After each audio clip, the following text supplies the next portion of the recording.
오늘은 여러분들 이제 오늘 그리고 다음 주까지 여러분 이제 그도 혹시라도 방학을 했을 때 여러분이 복습할 수 있도록 이제 여러분 강의를 지금 저보다 녹화를 하고 있습니다. 오늘은 특히 제가 질문을 합니다. 그런데 저희가 강의 내용을 유튜브에 탑재하기 때문에 전 세계 어디서라도 볼 수 있는데 제가 이름은 이야기 안 하겠습니다. 그냥 뭐 제가 이렇게 눈빛으로 이렇게 손하면 대답을 좀 해주세요. 왜냐면 이름을 거명하면은 혹시 다른 나라의 아프리카나 케냐 그 다음에 남미 쪽에서 연락이 올지도 몰라요. 남자들이. 그러니까 그걸 방지하기 위해서 그러면 오늘은 여러분과 함께 숫자를 갖고 성공한 리더 스피치 강의를 진행하도록 하겠습니다. 먼저 오늘 나눠드린 유인물을 저와 함께 읽어보겠습니다. 벤자민 버튼의 시간은 거꾸로 간다. 딸에게 보내는 편지. 시작. 벤자민 버튼의 시간은 거꾸로 간다. 딸에게 보내는 편지. 꿈이 있다면 나이가 얼마든 결코 늦다거나 이르지 않다. 꿈이 있다면 나이가 얼마든 결코 늦다거나 이르지 않다. 목소리 좀 크게 한번 해보세요. 도전하고 싶다면 언제든 가능하다. 선택은 자유다. 정해진 규칙이란 없다. 최선일 수도 있고 최악일 수도 있다. 넌 최선이길 빈다. 놀라운 일을 경험해 보길 바란다. 전혀 새로운 기분을 만끽해 보렴. 색다른 사람들과 사귀었으면 좋겠구나. 인생이 뿌듯하길 바라마. 설령 그렇지 못하다면 용기 있게 다시 시작하길 빈다. 이것은 브래드 피트 주연의 벤자민 버튼의 시간은 거꾸로 간다라는 영화의 명대사입니다.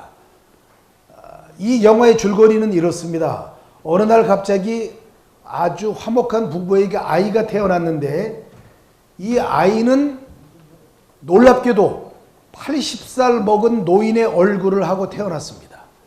이 아이에게 걸린 병은 뭐냐면 태어났을 때는 80살이지만 거꾸로 세월이 지나가는 것이에요. 1년이 지나면 2살이 아니고 79살이 되는 것이고 또 2년이 지나면 78살이 되는 것이고 말 그대로 시간이 거꾸로 갑니다. 그래서 이 아이를 낳다가 엄마는 죽고 말고 아버지는 이 아이를 고아원에 버립니다. 고아원에서 자란 이 아이는 양로원에 버리게 됩니다. 그래서 중요한 것은 양로원이든 고아원이든 그것이 중요한 것이 아니고 버려졌다는 것이 중요합니다. 그곳에서 크면서 이제 나이 든 얼굴이 점점점 젊은 얼굴로 바꿔지면서 어느 날 자기가 사랑하는 여인을 만나게 되는데 그 사랑하는 여인과 결혼을 해서 아이가 태어나게 됩니다. 그런데 자기 부인은 나이가 들어가는데 이 브래드 피트는 점점점 젊어가기 때문에 자기의 사랑하는 딸과 부인을 떠나게 됩니다. 떠나면서 새로운 일에 도전할 때마다 이 딸에게 편지를 쓰게 됩니다. 이 편지의 내용을 오늘 여러분께 먼저 보여드리면서 강의를 시작하도록 하겠습니다. 오늘 여러분과 함께 공부할 공리주의입니다. 공리주의는 뭐냐? 공공의 이익을 위한 사상을 이야기합니다. 그러면 공리주의에 반대되는 말은 무엇인가? 이기주의가 되겠죠. 나의 이익만을 위해서 사는 것, 이기주의. 그래서 우리가 뭐라고 하냐? 넌 너무 이기적이야. 노래도 있잖아요. 그래서 공리주의, 그럼 공공의 이익은 무엇인지 오늘 함께 고민을 해보도록 하겠습니다. 어느 날 이 전차가 있습니다. 시속 100km로 달리는 전차가 선로 위를 달리고 있습니다. 그런데 이 기관사가 앞에 막 100km로 달리다 딱 보니까 5명의 인부가 선로 수리 공사를 하고 있습니다. 큰일 났다. 브레이크를 밟아보니까 이 전차가 브레이크가 고장이 났습니다. 그래서 막 좌우를 둘러보니까 오른쪽에 비상선로에 또 한 명의 일하는 인부가 혼자 일을 하고 있습니다. 여러분이 기관사라면 과연 똑바로 달려서 5명의 인부를 죽음에 이르게 할 것인가? 아니면 비상선로에 아무것도 모르고 혼자 일하고 있는 한 명의 인부를 죽여서 5명의 생명을 구할 것인가? 자, 여러분의 선택은 어떠하시겠습니까? 한번 물어보겠습니다. 어떤 선택을 하시겠습니까?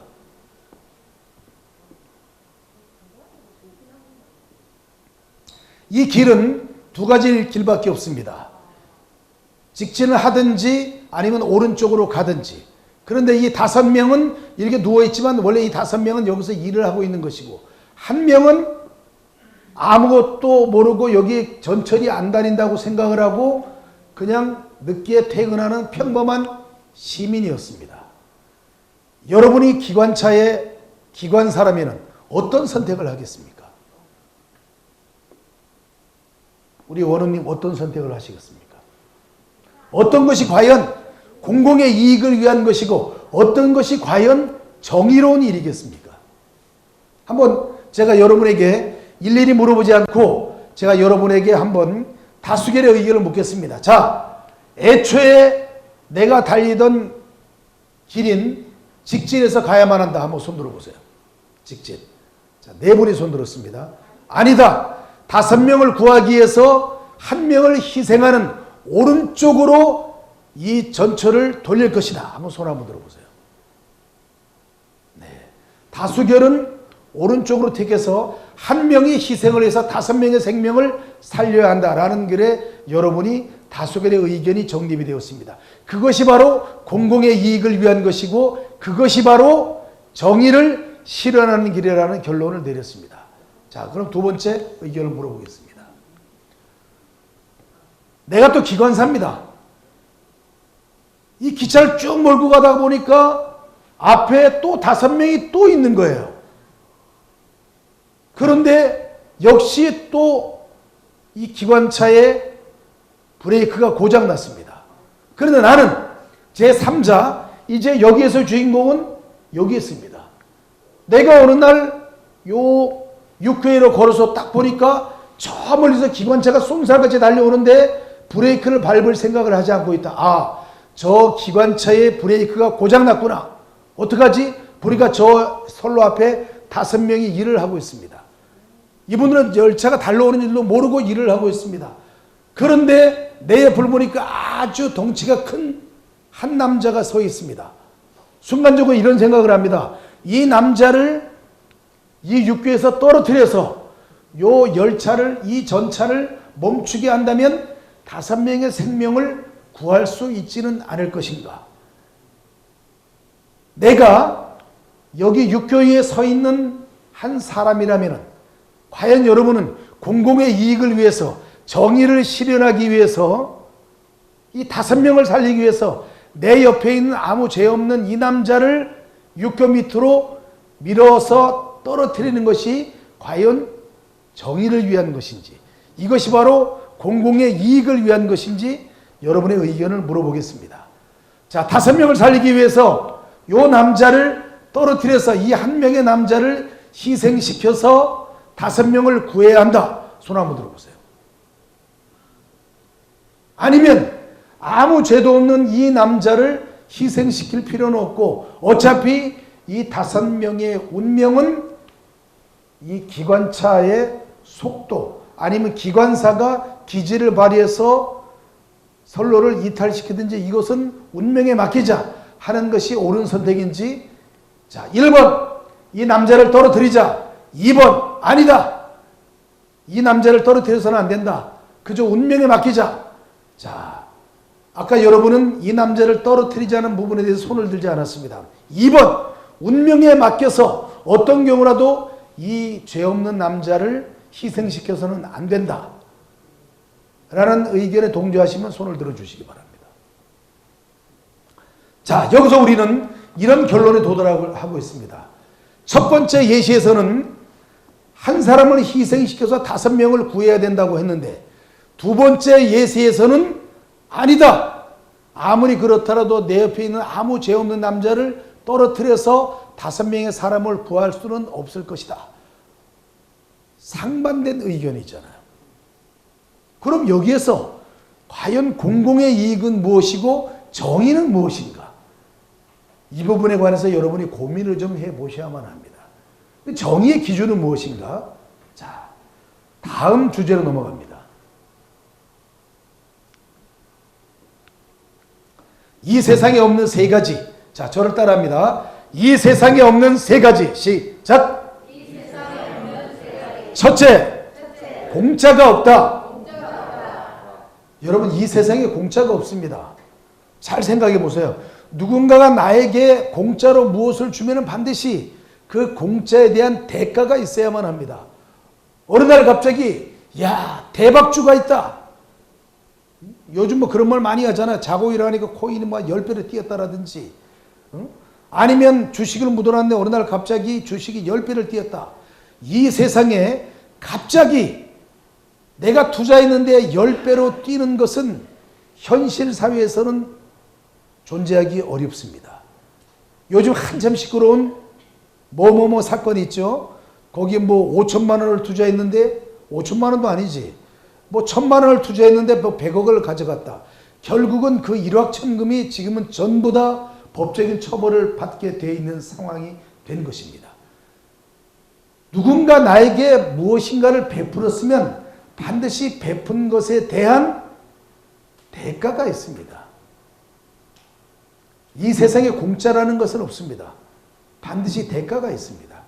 내가 착한 일을 하면 나에게 착한 일이 오는 것이고, 내가 나쁜 일을 하면 나에게 나쁜 일이 오는 것이고, 내가 다른 사람에게 나눔과 배려를 실천하면 나에게 똑같은 나눔과 배려가 오지 않더라도 내 마음이 굉장히 뿌듯하고 보람과 자부심을 느끼게 되는 것입니다. 두 번째는 이것입니다. 이 세상에 비밀이 없습니다. 이 세상에. 지금이 어떤 세상입니까? 누군가 조금 찜찜하다고 생각하면은 전화통화하면서 전부 녹음을 하는 세상이잖아요. 전화통화하면서도 녹음을 하죠. 누구 만나러 갈 때도 혹시 좀 찜찜하면 스마트폰 가지고 이미 녹음 버튼을 눌러놓고 시작하게 되고, CC카메라가 얼마나 우리 전국에 CC카메라가 수천만 대가 설치되어 있습니다. 우리 부경대학교도 수백 대 CC카메라가 있습니다. 여러분의 일거수일투족을 다 알 수 있습니다. 그래서 요즘 형사들이 범인 잡을 때 옛날처럼 물어보고 범인을 안 잡습니다. CC카메라만 뒤져보면 다 나오는 것이에요.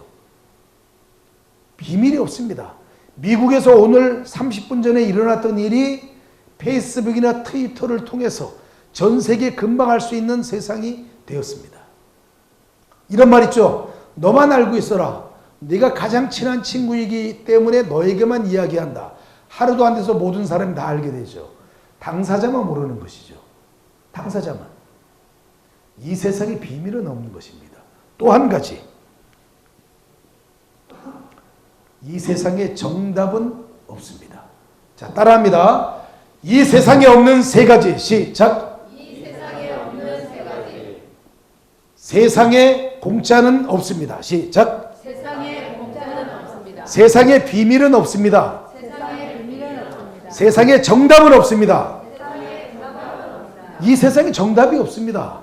자, 예를 들어서 우리가 부경대학교에서 부산시청으로 간다. 시청으로 가는 길에 정답은 없습니다. 정답이 여러 개가 있는 것이에요. 지하철을 타고 갈 수도 있고, 버스 타고 갈 수도 있고, 자가용을 타고 갈 수도 있고, 걸어갈 수도 있고, 뛰어갈 수도 있고. 정답은 없어요. 1 더하기 1이 반드시 2라는 보장이 없습니다. 왜? 남자와 여자가 만나서 결혼하면 최소한 2명의 아이를 낳아야 되는데 1 더하기 1이 제로가 될 수도 있는 것이잖아요. 숫자도 정답이 없는데 우리의 인생이 정답이 있을 수가 없습니다. 근데 현자는 뭐라고 이야기했나요? 현명한 사람은 이 세상에 정답은 없지만 명답은 있다고 했습니다. 명답. 현명한 답이 있는 것이죠. 현명한 답. 이 세 가지를 우리가 분명히 명심해 두고 무엇인가 일확천금을 노리지 말고 노력하고 성실하게 일하고 다른 사람을 위해서 나눔과 배려를 실천하는 이러한 것들이 필요하다는 것입니다. 자, 갑니다. 한 번 더. 이 세상에 없는 세 가지. 시작. 이 세상에 없는 세 가지. 첫째, 공짜가 없습니다. 둘째, 비밀이 없습니다. 셋째, 정답이 없습니다. 이걸 여러분 명심하시기 바랍니다. 자, 그 다음 내가 착각하고 있는 세 가지가 있습니다. 첫째는 나는 착한 사람이다라는 착각입니다. 내가 생각해봐도 나는 굉장히 착해. 나는 다른 사람들에게 무엇인가 항상 베풀고 있어. 나처럼 양심적인 사람은 없어. 나는 정말 정직한 사람이야. 착각이라는 것이에요. 내가 착한 사람이라는 것을 누가 증명을 해줬나요? 누가 증명을 해줬나요? 가장 선하고 가장 착하고 가장 양심적인 사람이라고 우리가 알고 있었던 많은 사람들이 그분의 모든 것을 파헤쳐 보니까 너무나 추악하고 더럽고 비양심적인 일들을 우리가 많이 본 것이잖아요. 그런 분들을 우리가 뭐라고 그러냐? 위선자라고 그러잖아요. 위선자. 나는 착한 사람이라는 착각에서 벗어나야 합니다. 그럼 어떻게 해야 되느냐? 나는 착한 사람이 되려고 노력하는 사람이다. 이렇게 바꿔야만 합니다.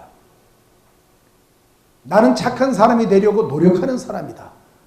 끊임없이 착한 사람이 되기 위해 오늘도 나는 착한 일을 하려고 맹세하고 노력하고 그렇게 행동하고 실천하려고 하고 있다. 이런 자세가 필요한 것이죠. 두 번째는 나는 모든 일을 내 힘으로 이루었다. 우리 그런 말을 뭐라고 하나요? 자수성가라고 하죠. 자수성가한 사람도 확인해 보면 누군가의 도움을 받은 사실이 있습니다. 누군가의 도움을. 난 어려서부터 굉장히 똑똑했습니다. 공부를 잘했습니다. 그래서 서울대학교를 졸업하고 판검사가 되었습니다.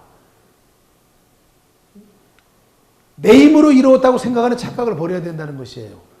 누군가가 눈에 보이지 않아도 누군가가 나를 도와준 사람이 있다는 것이에요. 농부가 어느 날 와서 이런 말을 합니다. 저는 제 힘으로 열심히 농사를 지어서 제 힘으로 쌀을 만가마를 수확했습니다. 저는 너무나 자랑스럽습니다. 자랑스럽지만은 내 힘으로 이룬 것은 아니에요. 그것은 하늘에서 적당히 햇빛도 내려쬐어줬고 모내기할 때 비도 내려줬고 따뜻하게도 해줬고 바람도 보내줬고 적재적소에 햇빛과 바람과 비와 이런 자연의 도움을 받은 것이에요. 그런데 내 힘으로 모든 것을 이루었다. 굉장한 착각이라는 것이죠. 항상 자연 앞에 겸손하고 다른 사람 앞에 겸손해야만 한다. 내 힘으로 이룬 것이 아니고 내가 여기까지 올 동안 나에서 수많은 사람들의 희생과 봉사와 격려와 위로가 있어서 가능했던 일이었습니다. 자기 자신을 낮추는 것. 그래서 불교에서 뭐라고 그러나요? 하심이라고 그러잖아요. 자기 자신을 끝없이 낮추는 것이죠. 하심. 세 번째는 이것입니다. 내 생각이 옳다라고 하는 고집, 아집을 버려야 된다는 것이에요. 항상 다른 사람의 말도 존중하고 다른 사람의 의견도 귀 기울이고 그렇게 해서 내 생각만 옳은 것이 아니고 당신 생각도 옳지만 내 생각과 당신 생각을 합쳐서 좀 더 나은 세상을 만들어 보자. 이게 소통이잖아. 소통이 중요한 것이에요. 자, 다 같이 따라합니다. 내가 착각하고 있는 세 가지. 시작. 나는 착한 사람이다라는 착각. 내 힘으로 이루었다라고 하는 착각. 내 생각만이 옳다라는 착각. 이 착각에서 벗어나야만 여러분이 진정한 리더가 될 수가 있습니다. 동의하십니까? 자, 다 같이 한번 해봅니다. 자, 내가 착각하고 있는 세 가지. 그게 시작. 첫째,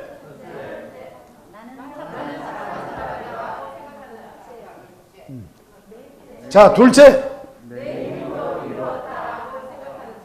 네, 셋째, 이 착각에서 벗어나야만 여러분이 진정한 리더가 될 수 있는 것입니다. 자, 그 다음 갑니다.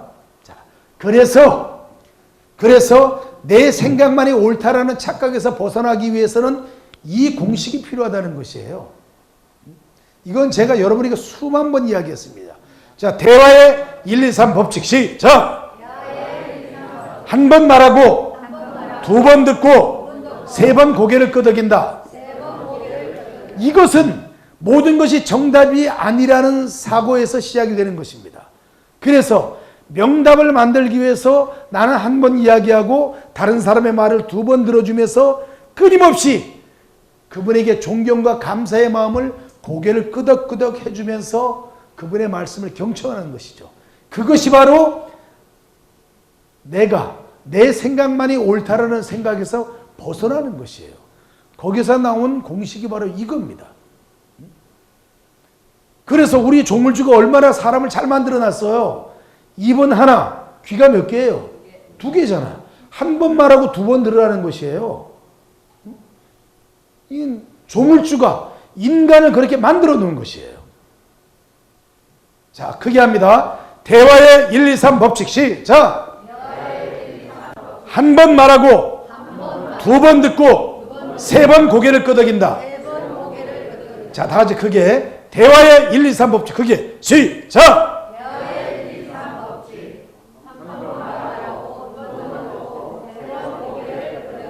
뭔가 상대방이 내가 말하는 데 있어서 굉장히 지루한 생각을 갖고 있다. 하품을 한다. 스마트폰을 본다. 아, 그럴 때는 여러분이 이런 생각을 해야 됩니다. 아, 내가 너무 말을 많이 했구나. 내 말이 상대방에게 별로 흥미로운 주제가 아니구나. 빨리 바꿔야 되는 것이에요. 주제를 바꾸거나 아니면 더 좋은 방법은 상대방에게 물어보는 것이에요. 아, 제가 너무 내 말만 했습니다. 정말 죄송합니다. 말씀하시죠. 제가 들을 준비가 되어 있습니다. 상대방의 말을 들으면서 어떻게 하라고요? 고개를 차고 끄덕끄덕 해주는 것이에요. 너무나 옳은 말씀만 하십니다. 너무나 귀한 말씀만 하십니다. 너무나 저에게 교훈이 되는 말씀만 하십니다. 정말 감사합니다. 고개를 끄덕여 주는 것이에요. 그렇게 해서 소통과 공감이 중요한 것이죠. 공감대 형성이 여기서 나온 것이에요. 자, 크게 한번 하고 넘어갑니다. 자, 대화의 1, 2, 3 법칙 크게 시작.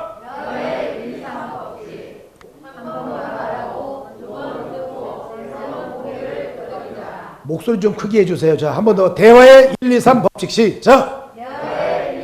저를 따라서 한 번 말하고 두 번 듣고 세 번 고개를 끄덕인다. 여기서 우리가 어법 훈련을 하게 되는 것이에요. 왜냐하면 제가 이야기할 때 여러분은 잘 못 느끼고 있겠지만은 중간중간 끊어주는 스타카토 기법이 있습니다. 그럼 스타카토라는 것은 한 음절 한 음절을 딱딱딱딱 끊어주는 것이에요. 이건 이제 노래할 때 하는 것인데 말할 때도 음절을 끊어주는 것이에요. 334 334 이렇게. 그럼 이것을 어떤 표현을 하느냐? 무가 있어. 무. 아주 잘생긴 무가 있습니다. 이 무를 날카로운 아주 잘 드는 칼로 무를 싹둑 싹둑 싹둑 싹둑 자르듯이 말을 그렇게 하는 것이에요. 그렇게. 그 다음에 끝말은 내려주는 것. 쿵작작 쿵작작 쿵작작. 요 4분의 3박자만 있으면 대한민국 모든 노래는 소화가 다 됩니다. 쿵작작 쿵작작 쿵자자작. 요것만 맞추면 다 되는 것이에요. 그래서 우리 흔히 옛날에 노래방 기계 없을 때 우리 어른들이 노래할 때 뭘로 했나요? 젓가락 가지고 맞췄잖아요. 쿵작작 쿵작작. 이거 다 되는 것이에요. 대한민국 모든 노래는 이걸로 다 됩니다. 그러면 가장 우리 귀에 친숙한 이 박자를 갖고 말을 그렇게 하면은 상대방의 귀에 쏙쏙쏙 들어오는 것이죠. 한번 졌다 다시 한번 합니다. 대화의 1, 2, 3 법칙 시작! 한 번 말하고 두 번 듣고 세 번 고개를 끄덕인다. 자, 다 같이 한번 해봅니다. 자, 대화의 1, 2, 3 법칙 시작!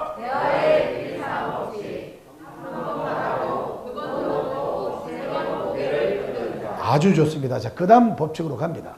또 나와요. 인간관계 1, 2, 3 법칙 시작! 차를 마시고 식사를 하고 술을 마신다. 이게 인간관계도 단계가 있는 것이에요. 우리가 제일 먼저 만나면 뭐라고 그래요? 언제 뭐 커피 한잔 하시죠? 제가 아주 커피 잘 만드는 커피숍 알고 있습니다. 제가 한번 모시겠습니다. 커피 한잔 하시죠? 뭐 차 한잔 하시죠? 우리가 제일 먼저 쉽게 접근할 수 있는 말이 이 말이잖아요. 전화 통화하면서 제가 언제 차 한잔 대접하겠습니다. 이 말 제일 먼저 하잖아요. 우리가 이거 이렇게 뭐 차만 마셔도 되겠습니까? 제가 맛있는 음식 한번 대접하겠습니다. 식사 한번 하는 것이에요. 식사 한번 하고 나서 언제 진하게 술 한잔 하시죠. 그리고 나서 이제 술 한잔 하고 나서 형, 동생, 언니, 동생 이렇게 이제 바뀌는 것이잖아요. 이게 이 단계를 왜 거쳐야 하느냐?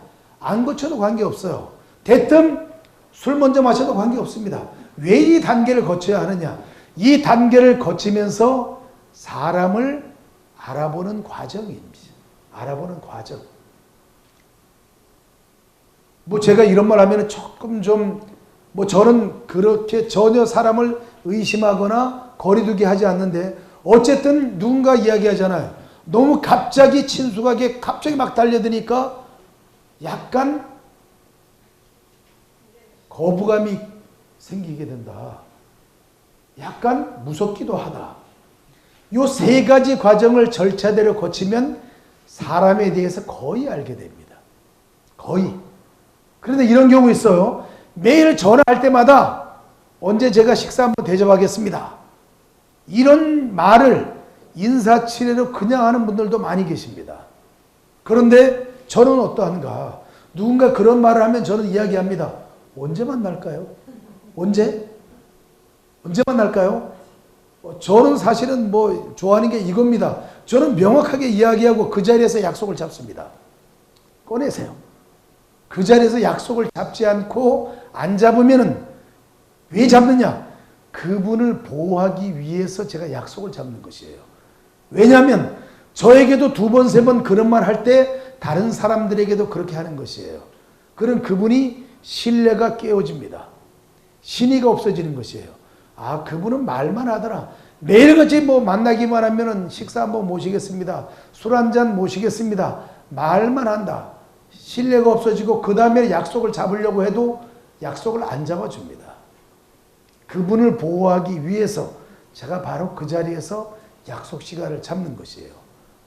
약속을 잡으면 저는 절대 그 약속을 어기지 않습니다. 어떤 경우라도 그 약속을 지키죠. 그래서 제가 큰 소리 치는 것이 있습니다. 내가 한번 약속을 해서 지키지 못한 일이 있느냐? 이런 말을 제가 제일 많이 합니다. 제일 많이 해요. 그 약속을 지키기 위해서. 자, 갑니다. 인간관계 1, 2, 3 법칙 시작. 차를 마시고 식사를 하고 술을 마신다. 자, 여러분 크게 한번 합니다. 인간관계 1, 2, 3 법칙 크게 시작.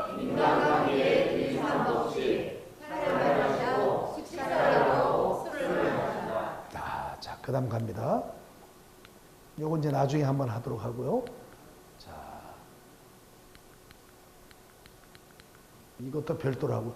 여러분이 잘 아시는 이건희 삼성그룹 회장님 너무나 잘 아시죠?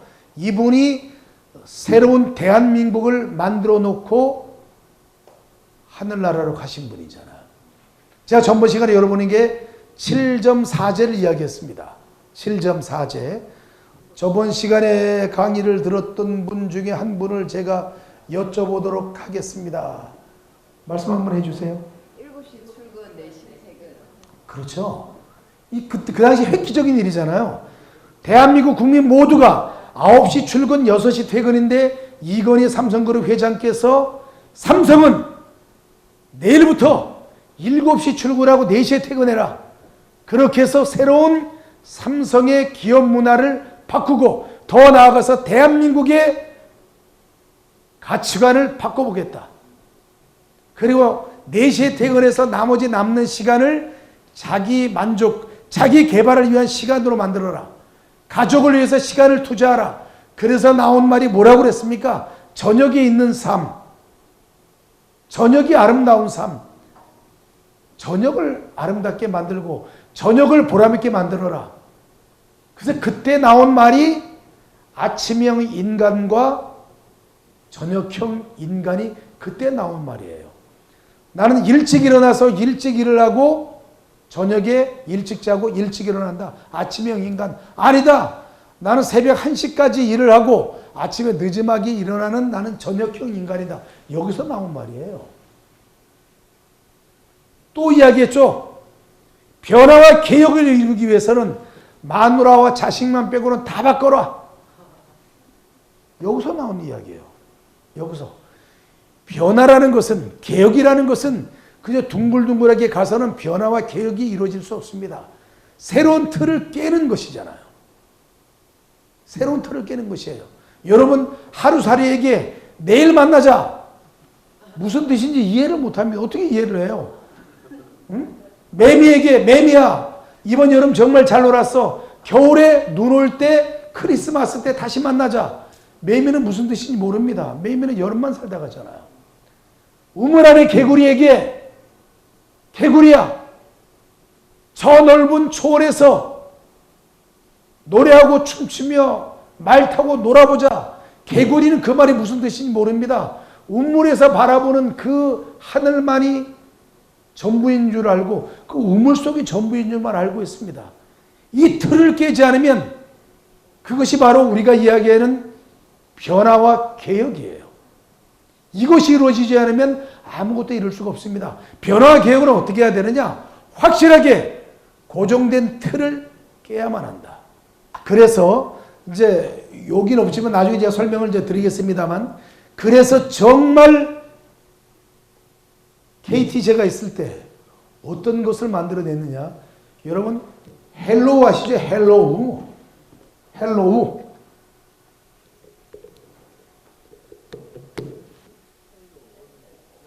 헬로우. 여러분이 나한테 여보세요란 뜻이잖아요. 여보세요? 헬로우? 여보세요 이런 뜻이잖아요. 헬로우? 여보세요? 이런 뜻이잖아요. 여기에서 변화와 혁신을 위해서 과감하게 이것을 발상의 전환을 하자. 그래서 나온 말이 거꾸로. O, L, L, E, H. 올레라는 뜻이에요. 거꾸로 하는 것이야. 여보세요를 거꾸로 하니까 올레가 되는 것이야. 올레. 올레의 뜻은 뭐냐? 올레. 내게로 다가올래. 올레. 이거 아니에요. 이거는 장윤정의 올레는 제주도 방언으로 어서오세요 이런 뜻이고, 여기서 이야기하는 올레는 놀라운 변화, 놀람, 그 다음에 새로운 그 환희, 뭐 이런 뜻이에요. 그래서 KT에서 변화와 혁신과 개혁을 위해서 발상의 전환을 하자 해서 헬로우를 거꾸로 한 것이에요. 올레가 된 것이에요. 발상의 전환, 이것입니다. 그래서 여기에 또 제가, 또 괜찮은 이 똑똑한 남자인 제가 그 다음에 뭐라고 그랬냐? 그럼 발상의 전환을 더 해보자. 114 안내양들이 그때 뭐라고 했나요? 전화하면은 어떻게 했습니까? 네네 무엇을 도와드릴까요? 이렇게 했잖아. 네네 무엇을 도와드릴까요? 이렇게 이야기했잖아. 네네 좀 뭔가 좀 발상의 전환을 이루어보자. 그럼 우리가 고객을 사랑하고 고객을 존중하고 고객을 받들어 모시는 마음에서 대사를 바꿔보자. 그래서 나온 카피가 사랑합니다. 고객님 무엇을 도와드릴까요? 이렇게 바뀐 것이에요. 어느 날 갑자기 사랑합니다. 고객님이라는 안내 멘트가 나오기 시작했습니다. 발상의 전환이에요. 굉장히 화제가 됐죠. 남자들이 전화해서 목소리 좋은 114 안내 요원들이 사랑합니다. 고객님 무엇을 도와드릴까요? 하니까 농담도 많이 했지만 그것이 화제가 된 것이에요. 발상의 전환. 고정된 틀을 깨야만 한다. 헤르만 헤세의 데미안에 나오는 명대사가 이거잖아요. 새는 알에서 그 알을 깨고 나오지 않으면 새로운 세상을 만날 수 없다. 그 알이라는 것이 틀이잖아요. 틀. 그 병아리가 아니면 새가 그 알이라는 그 틀을 깨고 나오지 않으면 그 더 넓은 세상을 볼 수 없는 것이죠. 그게 변화예요. 틀을 깨는 거. 그 새로운 틀을 깨기 위한 연습이에요. 그래서 우리가 오늘 요거 7.4제. 자, 또 하나. 자, 우리 대한민국을 대표하는 기업이 삼성이죠. 또 하나의 기업은 어디예요? 현대죠. 그 현대그룹 창업주는 어떤 발상의 전환을 가지고 있는지 한번 보겠습니다. 이분이에요. 이분. 자, 어떤 발상의 전환인지 한번 보겠습니다.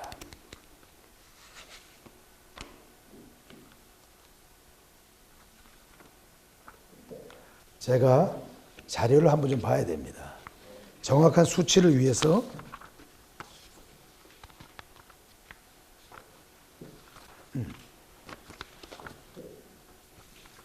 자, 보겠습니다.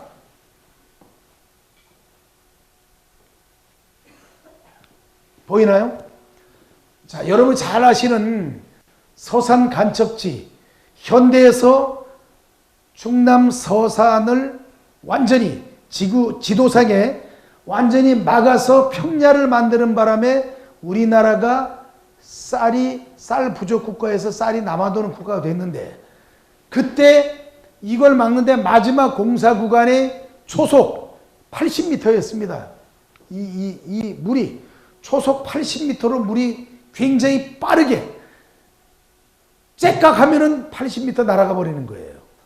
그러니까 이게 유속이 얼마나 강한지 5톤짜리 바위돌이 여기다 던져놓으면 5톤짜리 바위돌이 휩쓸려 내려갔습니다. 도저히 이것을 메꿀 수가 없었어요. 이 구간이 270m입니다. 이 270m를 막지 못하는 바람에 서산 간척지 공사가 끊임없이 지연됐습니다. 정주영 회장이 보고를 했습니다. 도저히 회장님 안 되겠습니다. 이것은 물이 줄어들 때까지 몇 년을 기다리든지 아니면 다른 방법이 없습니다. 그래? 다른 방법을 구상을 해봤나? 온갖 방법을 구상해도 이걸 막을 수는 없었습니다. 그래? 알았다. 정주영 회장이 어느 날 폐선을 시키려고 하는 유조선을 이쪽으로 끌고 왔습니다. 이 유조선의 길이가 300m였습니다. 300m짜리 유조선을 이쪽으로 끌고 와서 이 유조선에 물을 가득 채워서 깔아앉혔습니다. 깔아앉혔어요. 이 깔아앉히고 나니까 270m를 이 유조선으로 완전히 막아버리니까 유속이 줄어들고 이 공간이 줄어든 것이에요. 그래서 이걸 이렇게 막았던 것입니다. 공사 기간이 3년이 단축이 된 것이에요. 수백억의 공사비를 절감시킨 것입니다. 발상의 전환이에요. 어떻게 이걸 발견해냈겠습니까? 어떻게? 이 발상의 전환이라는 것이에요. 다른 사람이 생각하지 못했던 기발한 생각. 이거예요. 또 한 가지 예가 있습니다. 1970년대 중동이 기름값이 엄청나게 뛰었습니다. 중동에는 정말 돈이 하늘에서 막 쏟아졌습니다. 그러자 중동의 산유 부자들이 이제 고속도로 건설 이 사업을 하려고 했는데 한국의 박정희 대통령이 이제 중동 건설 붐에 우리도 참여해서 달러를 벌어오자 산업자원부, 건설부 공무원들이 중동을 갔다 왔습니다. 갔다 와서 박정희 대통령에게 보고했습니다. 각하, 중동은 우리가 포기해야 되겠습니다. 왜? 너무 더워서 공사를 할 수가 없습니다. 너무 더워서 공사를 못합니다. 그리고 전부 다 모래투성이라서 먼지도 많고 해서 도저히 공사할 수 없습니다. 어느 날 박정희 대통령이 정주영 현대그룹 회장을 불렀습니다. 당신이 한번 가보라. 정주영 회장이 가더니 일주일 출장 계획 짜고 갔는데 3일 만에 돌아왔습니다. 3일 만에 돌아오더니 각하, 중동이야말로 우리가 공사하기 가장 최적의 조건을 갖추고 있습니다. 무슨 소리냐, 공무원들이 거긴 도저히 공사가 안 된다고 하더니 각하, 중동은 낮은 뜨겁게 덥지만 밤은 선선합니다. 낮에는 쉬고 밤에 공사하면 됩니다. 밤에 공사하면 됩니다. 그리고 각하, 우리가 공사하려면은 시멘트하고 모래가 있어야 되는데 거기가 전부 다 사막이기 때문에 그곳에서 바로 모래를 공사할 수 있어서 공사비도 엄청나게 절감이 됩니다. 물이 모자라는데 물은 어떻게 하지? 각각 걱정할 필요 없습니다. 우리가 중동에서 원유를 수입하고 있지 않습니까? 유조선에다 가득 원유를 싣고 와서 갈 때는 그 유조선에 휘발유를 비우고 그곳에 물을 채워가면 됩니다. 물을 채워가면 됩니다. 그러면 물은 그걸로 조달이 가능합니다. 먹는 물은 위에 싣고 공사에 필요한 물은 바로 원유를 실었던 그곳에 물을 갖다 부으면 됩니다. 얼마나 긍정적으로 생각하느냐에 따라서 180도 공사가 바뀐 것이에요. 제가 그 말을 듣고 한국에 이런 얘기했습니다. 왜 우리나라는 도로공사할 때 가장 바쁜 출퇴근 시간 낮에 공사는 요만큼 하는데 그 공사보다 더 많이 자리를 확보해 놓는 거잖아요. 뭐 출퇴근 남이야 출퇴근 시간에 바쁘든 말든 공사하는 사람들 그렇게 하고 하는 것이잖아. 근데 어느 날 제가 일본을 가보니까 일본은 공사를 밤에 하더라고요. 도로공사를. 밤에 9시부터 그 다음날 새벽까지 수많은 장비와 수많은 사람들을 동원시켜서 밤에 공사하고 아침에는 멀쩡하게 도로 막지 않습니다. 그래서 제가 그 당시 청와대에 있을 때 그런 얘기했죠. 우리도 공사 규정을 바꿔서 급하고 시급하지 않으면 밤에 공사하는 걸로 바꿔야 합니다. 지금 보세요, 여러분. 밤에 공사 많이 하죠? 그것이에요. 다른 나라가 잘하는 것이 있으면 배워야 되는 것이에요. 옛날에 밤에 공사 생각도 못 했잖아요. 지금 밤에 공사하잖아. 밤에 공사. 발상의 전환이 필요한 것이에요. 여러분이 지도자가 되기 위해서는 조직원들에게 지도자는 뭔가 다르다. 역시 지도자는 정말 멋진 리더십을 갖고 있다. 새로운 리더십을 갖고 있다는 것을 조직원들에게 보여줘야만 존경과 사랑을 받을 수가 있습니다. 그것은 돈으로 해결되는 것이 아니고 목소리가 크다고 해결되는 것이 아닙니다. 많이 배웠다고 해결되는 것이 아니고 발상의 전환, 조직원들이 생각하지 못하는 소통과 공감, 나눔과 배려 이런 것을 가지고 있어야만 여러분이 진정한 리더가 될 수 있는 것입니다. 오늘 부경대학교 문화복지 CEO과정 12기 10월 5일 강의는 여러분과 함께 발상의 전환, 그리고 우리가 착각하고 있는 세 가지, 또 세상에 없는 세 가지, 그리고 세상 사람들이 뭐라고 하더라도 가족을 사랑하고 또 자식을 사랑하는 그 마음으로 살아왔던 한 인간의 삶을 되돌아보면서 우리는 문화복지 CEO 그리고 문화복지 지도자로서 대한민국 사회적 약자를 위한 끝없는 희생과 헌신, 그리고 그분들의 삶의 질 향상을 위해서 노력하고 또 노력하는 여러분 되기를 바라면서 오늘 강의 모두 마치겠습니다. 고맙습니다.